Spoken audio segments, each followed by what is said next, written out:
So graph linear inequalities. So if you have, and I'm just going to read this equation, y is greater than negative 4x plus 3. So notice this part looks just like we've been doing all year, the linear, where the negative 4 is your slope, and then the 3 is your y-intercept. So that's stuff that we've been doing all year. The only difference is this right here, saying it's greater than. So the y values, or y is greater than. So I'm going to go ahead and graph it just like we normally have.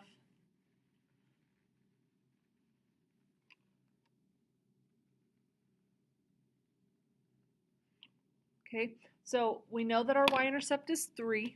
So I'm going to go 1, 2, 3. And then you have to go by your slope. So it's negative 4, which you can put at negative 4 over 1. So I'm going to go down 1, 2, 3, 4 over 1. Down 1, 2, 3, 4 over 1.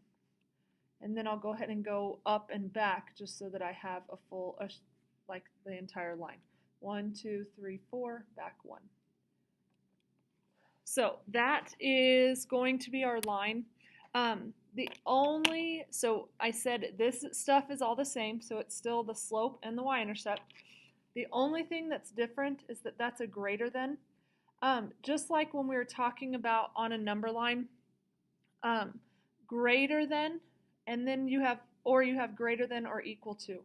So whenever we were doing on a number line, you used an open circle if it was just greater to show that it can't be equal to. When you're graphing lines, if it's greater than and not equal to, you put a dashed line to show this is where it starts, but it cannot be equal to that line. If it's an or equal to, you put a solid line, just like we've been just doing y equals negative 4x plus 3, where if this was an equal sign, you would just draw the line and that's it. So these are the two types of line you can have, either a dashed line or a solid line. So if it has the equal to, you would make it a solid line. If it doesn't have equal to, you make it a dashed line because it cannot be equal to. So I'm going to go ahead and make my line. So the easiest way to do it is to get a ruler or some straight edge and then just put your pen down, pull it up, put it down, put it up. And then it makes a pretty good dashed line. Now, the way I remember for greater than, sorry, I'm trying to find my pencil. Greater than is always going to be above the line. I'm going to go ahead and write that. Greater is above the line. Less than is always below. I'll move that up. The line. The way I remember it is I draw somebody standing on top of the hill. Remember, this was a negative slope, so it had to go down. And I always use the skateboarder for that to show, okay, if he moved to the right, he would be moving down. So since it's greater than, it needs to be above that person or that skateboarder. So I would shade this side because that's above the line. And it should make sense, like greater than, it says y is greater than. So if you think about this number right here, or that point right there, which is at 1, 2, 3, 4, 0, 4 is definitely greater than negative 1. So if you think about a number line, you would want to shade this direction. Okay? Something that we usually do, or something that you'll see me do, is to check to make sure that this really is a solution.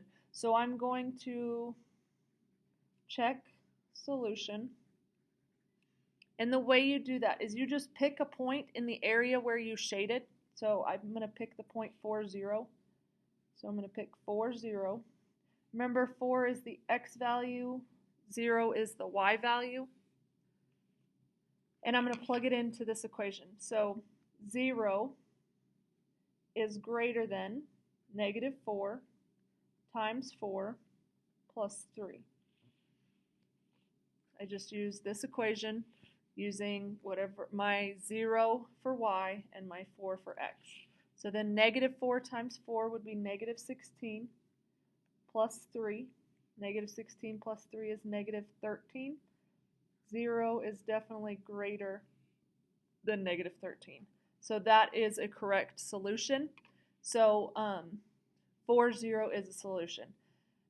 If I just had a point and I said, is this point a solution? And say I picked this point right here, negative 2, 1. You can either look at the shaded area and you can say, okay, well, it's not in the shaded region, so it's not a part of the solution. Or you could plug that point in for x and y. So this area over here is also called the solution. This over here is called the solution, just because that's everywhere that if you took any of those points and plugged them in, it would be a correct statement. Okay, let's go ahead and do one where you're given the graph. So if I give you the graph, which is kind of like what your assignment's going to be today, you're not actually going to graph any of them by hand.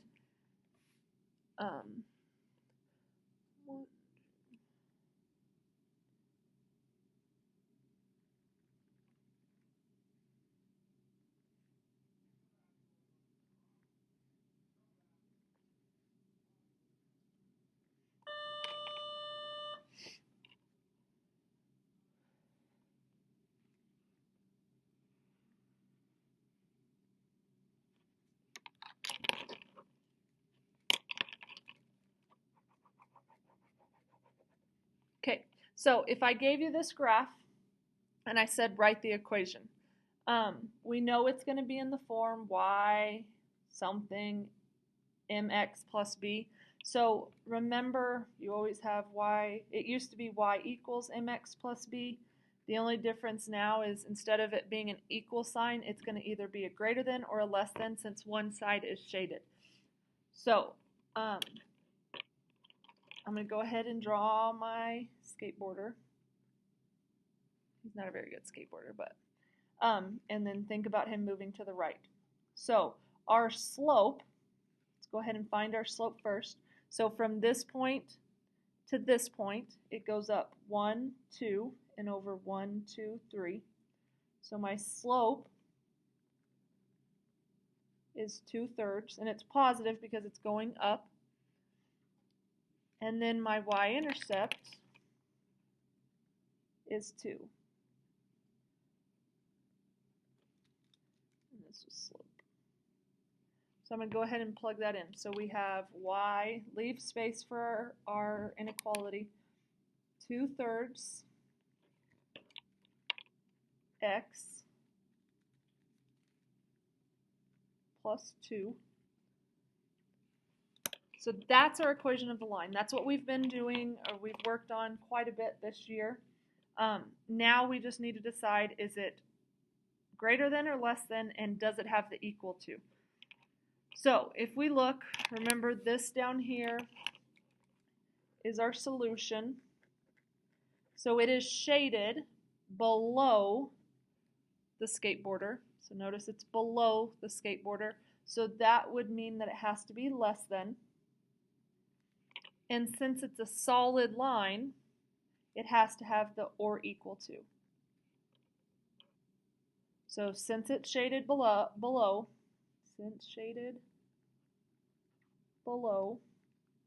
it's less than.